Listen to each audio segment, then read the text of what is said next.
नमस्कार। आप देख रहे हैं अनफियर और मैं हूं दीपेंद्र। आज हम पहुंचे हुए हैं बलौदा बाजार के नज़दीक और मुंगेली जिले में आने वाले मतकू द्वीप में, जो बिलासपुर और तमाम जो क्षेत्र है उसको लेकर के एक बड़ी ही प्राचीन जगह है ये। और पुरातत्व महत्व का भी जगह है। यहाँ पर निर्माण भी चल रहा है और यहाँ पर प्राचीन बहुत सारी चीज़ें निकली हुई हैं। तो इस क्षेत्र के जो जानकार हैं, खासतौर से हरिहर जो समिति है उसके अध्यक्ष हमारे साथ में हैं। हम उनसे जानेंगे कि क्या कुछ है यहाँ पर। सर, आपका बहुत स्वागत है। आपने बात करने के लिए समय दिया हमें। क्या नाम है आपका और यहाँ के थोड़े जानकारी दीजिए। मेरा नाम जीवन लाल कौशिक है। हरिहर क्षेत्र केदार द्वीप सेवा समिति का मैं अध्यक्ष हूँ। चूँकि यहाँ सन 2011 में पुरातात्विक दृष्टि से पुरातत्व विभाग द्वारा उत्खनन शुरू किया गया, जिसमें 18 मंदिरों की श्रृंखला निकली। 12 मंदिरों में स्मार्त लिंग, एक में लक्ष्मणेश्वर और एक में उमा महेश्वर की मूर्ति निकली है। जो स्मार्त लिंग 1400 साल पुरानी है, कलचुरी कालीन 11वीं शताब्दी का। ये पूरे भारत में इतनी पुरानी मूर्ति और कहीं नहीं है। केवल अगर सबसे पुरानी स्मार्त लिंग का आप दर्शन करना चाहेंगे तो आपको मतकू द्वीप आना पड़ेगा। दूसरा, मतकू द्वीप का नाम मांडुक्य द्वीप था। अपभ्रंश होते होते मांडुक्य से वो मतकू द्वीप हो गया। चूँकि यह द्वीप मांडुक्य ऋषि का तपस्थली रही है, जहाँ पर उसने मुंडकोपनिषद की रचना की। और हमारे भारत का सिंबल सत्यमेव जयते, जो मुंडकोपनिषद से लिया गया है, उसका उत्पत्ति स्थल हमारा छत्तीसगढ़ का ये मतकू द्वीप है। बड़ी गंभीर जानकारी दिए हैं कि सत्यमेव जयते जो है वो जिस जगह पर हम इस वक्त मौजूद हैं, एक तरफ में बलौदा बाजार, एक तरफ में बिलासपुर और एक तरफ में मुंगेली जिला और एक तरफ में बेमेतरा जिला, ये इसका सीमावर्ती क्षेत्र और सभी के जो सीमांत हैं वो इसी जगह से जुड़ता है, जो द्वीप के रूप में जो शिवनाथ नदी है उसका द्वीप बनाता है। यहाँ पर कोई आधा किलोमीटर का द्वीप है और उस पे ये बसा हुआ है और उस पर ये तमाम चीजें निकली हुई हैं। सर, यहाँ पर कुछ निर्माण भी चल रहा है, क्या बना रहे हैं? यहाँ अभी एक घाट का निर्माण हुआ है, जो अभी बन के तैयार हुआ। कुछ काम बाकी है। एक शौचालय का निर्माण चल रहा है, जो पर्यटक लोग आते हैं उनकी सुविधा के लिए। पानी टंकी का निर्माण हो चुका है, सौर ऊर्जा। यहाँ पर शिवनाथ नदी 3 धाराओं में विभक्त है। अच्छा। दोनों द्वीप के बीच से एक धारा द्वीप के उस पार और दूसरी धारा इस पार। मतलब ये दोनों द्वीप जो है चारों तरफ नदी से घिरा हुआ है। और नदी के अंतिम छोर में तीनों धाराएं मिलकर ईशान कोण में बहने लगती है। 28 डिग्री ईशान कोण में बहती है। क्योंकि धार्मिक मान्यता के आधार पर प्रयागराज, जहाँ गंगा जमुना मिलती है, उसके बाद वो ईशान कोण में बहती है। ईशान कोण का बहुत महत्व है। नासिक, जहाँ तीर्थ स्थल है, वहाँ पर गोदावरी ईशान कोण में ही बहती है। अयोध्या सरयू नदी ईशान कोण में ही बहती है। बनारस में जहाँ का जल शिव जी में चढ़ता है, वहाँ भी जहाँ ईशान कोण में नदी बहती है वहीं का जल चढ़ता है। उसी प्रकार ये शिवनाथ नदी अपने समय में 11वीं शताब्दी में बहुत बड़ा तीर्थ स्थल रहा होगा, ऐसा आभास होता है। इसका कहीं उतना ज्यादा प्रचार नहीं हुआ, जबकि इतना महत्वपूर्ण जगह होने के बाद भी खासतौर से बात करें अगर कल्चरल की, तो जो छत्तीसगढ़ जैसे कल्चर वेल डेवलप्ड कल्चर है यहाँ का, उसके बाद भी इतना ज्यादा प्रचार नहीं होने का क्या कारण लगता है? क्योंकि उस समय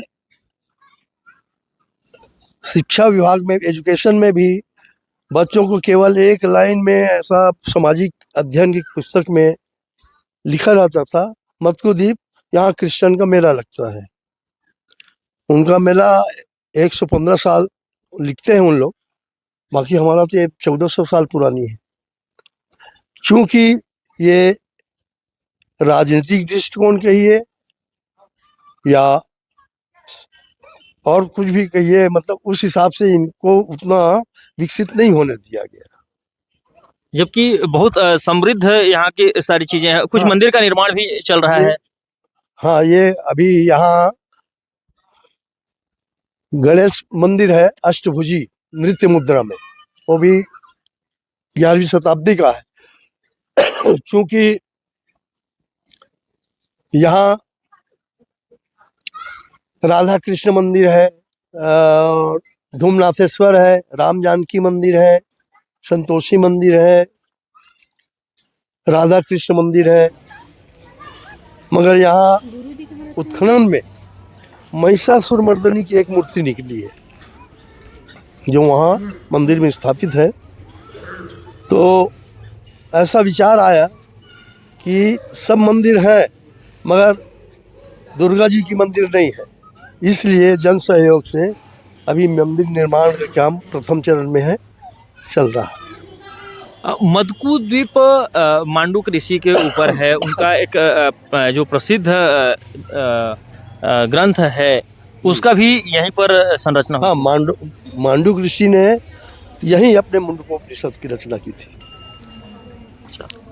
और क्या अभी क्या स्थिति है ये सब चीजों के लेकर के, क्या अध्ययन अभी भी चल रहे हैं? हाँ, अध्ययन चल रहा है अभी। यहाँ पुरातत्व विभाग से खुदाई से 2 शिलालेख निकले। एक है बेंगलोर गया है, पता नहीं उसको अभी तक कोई नहीं पढ़ सके हैं, मगर यहाँ अक्षय निधि का भी उल्लेख है। मगर वो कहाँ है, क्या है, उसके बारे में जानकारी कुछ नहीं है। अक्षय निधि क्या है? खजाना भंडार।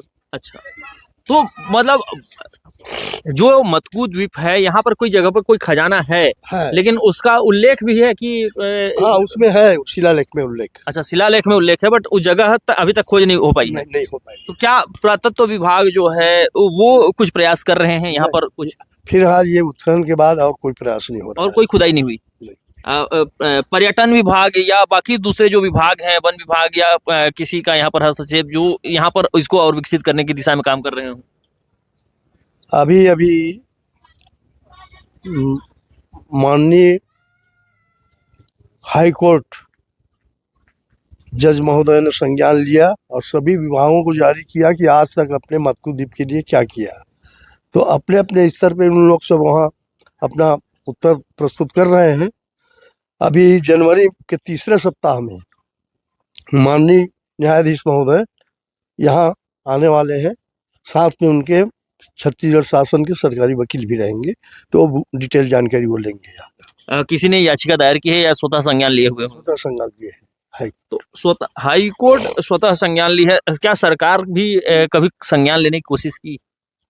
नहीं, पिछली शासनकाल में बघेल के समय में, कांग्रेस शासनकाल में, हाँ, कांग्रेस शासनकाल में दोनों द्वीपों को संरक्षित घोषित किया गया। और यहाँ उल्लेखित किया गया कि ये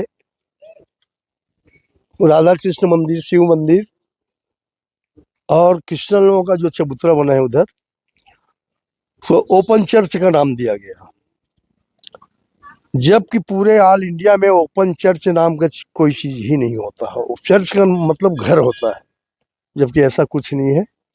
ये हम लोग यहाँ जो बैठे हैं 4 एकड़ का एरिया घेरा राधा कृष्ण मंदिर के नाम से राजस्व विभाग में रिकॉर्ड में दर्ज है, और बाकी बाहर वन विभाग का है, छोटे बड़े पेड़ों का जंगल। दोनों लोग अनऑथराइज्ड बेजा कब्जा करके ही बैठे हैं। ये हमारा राजस्व है, राधा कृष्ण मंदिर के नाम से पूरे रिकॉर्ड राजस्व रिकॉर्ड में दर्ज है। हाई कोर्ट में अब तक क्या क्या हो चुका है, सुनवाई कहाँ तक पहुँच चुकी है? अब उसके बारे में तो जैसे शौचालय का है, वन विभाग ने 3 ठो बना के छोड़ दिया है, कोई उसको देख रहे, कोई व्यवस्था नहीं, कोई उपयोग नहीं। पर्यटक आते हैं, भटकते रहते हैं शौचालय के लिए। तो अभी शौचालय यहाँ बन रहा है, निर्माणाधीन है एक, वहाँ पर घाट भी बना है एक। आप लोगों ने कोई अध्ययन केंद्र भी बनाया है कि इसको जान सके कि मधुकुद द्वीप क्या है उसके बारे में? इसके बारे में हमारे सचिव महोदय के पास है, जो वो हरिहर क्षेत्र केदार द्वीप, आप गूगल में सर्च करेंगे तो पूरे यहाँ का डिटेल निकल जाएगा। तो गूगल पे आप हरिहर क्षेत्र मधुकुद द्वीप को अगर सर्च करते हैं तो जैसा कि अध्यक्ष महोदय ने बताया है कि यहाँ पर है।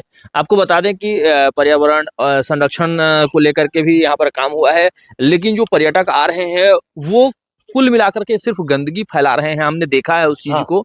और इसको लेकर के अगर आप मधुकुद द्वीप आ रहे हैं तो एकदम सख्ती है कि आप अपने साथ जो गंदगी ला रहे हैं उसको आप अपने साथ ले जाइए या फिर मत आइए, अगर आपको यही करना है तो। अगर आप आ रहे हैं घूमने के हिसाब से आ रहे हैं, बहुत अच्छा जगह है, नौकायान शुरू हो चुकी है, पर्यटन के हिसाब से आप मंदिरों को देख सकते हैं।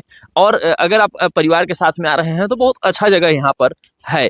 तो कुल मिलाकर के अगर मधुकुद द्वीप की बात की जाए तो जहाँ प्राचीन महत्व है इसका, वो पुरातत्व महत्व भी है और घूमने के लिए एक पर्यटन स्थल के रूप में भी इसको देखा जा सकता है। यहाँ जितने पेड़ पौधे हैं औषधि पेड़ है सब। ये पेड़ द्वीप के बाहर नहीं मिलेगा आपको। जैसा हम यहाँ बैठे हैं, पुत्र जीवा का पेड़ है, जिससे संतान उत्पत्ति की दवाई रामदेव बाबा ने बनाया है, ये उसी का पेड़ है, फल लगा है अभी। एक वरुण का पेड़ है।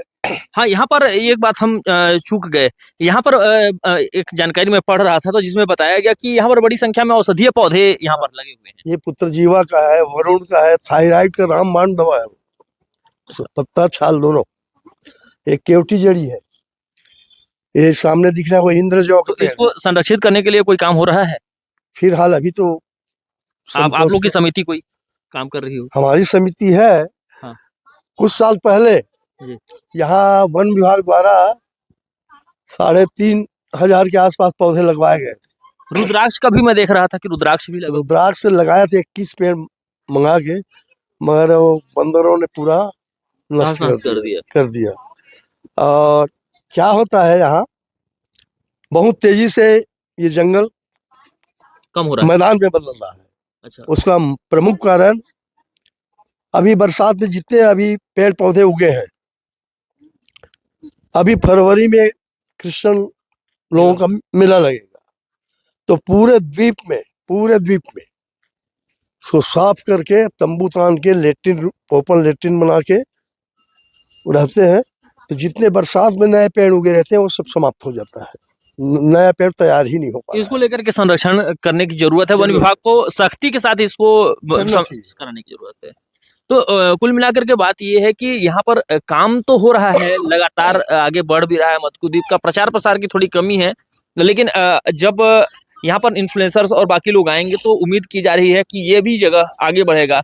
हम पर्यावरण विभाग, पर्यटन विभाग और पुरातत्व विभाग तीनों से कहेंगे कि इस चीज को आप आगे बढ़ाइए, ताकि इस जगह की जो महिमा है, इस जगह की जो प्राचीन धरोहर है हमारा, तो वो लोगों तक पहुंचे और लोग यहाँ तक जुड़े। अगर प्रयागराज की बात की जाए तो प्रयागराज जैसा ही जगह है, इस अन्नपूर्ण में नदियां बह रही हैं, तो उसको लेकर के यहाँ पर करने की जरूरत है। तो मधुकुद द्वीप के बारे में हमने जाना और यहाँ पर तमाम प्रतिमाएं प्राचीन कालीन हैं। साथ में ही यहाँ पर औषधीय पौधों का भी बड़ी महत्व है। लगातार यहाँ पर पौधों की ज़रूरत है लगाए जाने की। और आपको बता दें कि जो मधुकुद द्वीप है वो मेढक की तरह दिखाई देता है। और मांडुक ऋषि जो इस यहाँ पर जिन्होंने अध्ययन किया, जिन्होंने यहाँ पर अध्यात्म की दिशा में काम किया और जिन्होंने यहाँ पर रिसर्च करके अपने तमाम उपनिषदों का निर्माण किया, उन्होंने अपने जो लेख लिखे, उन चीज़ों पर अध्ययन किए जाने की भी ज़रूरत है। आपको बता दें कि जो ये मधुकुद द्वीप है वो मेढक की तरह दिखाई देता है। और एक जो बात है निकल कर यह भी आई है कि जो मांडुक ऋषि थे वो जल में भी चल सकते थे और थल पे भी चल सकते थे, उसी तरीके से जैसे मेढक जल में भी चल सकता है और थल पे भी चल सकता है। तो इसलिए भी इस जगह का नाम मांडुक क्षेत्र और मांडुक द्वीप के नाम पे जाना गया।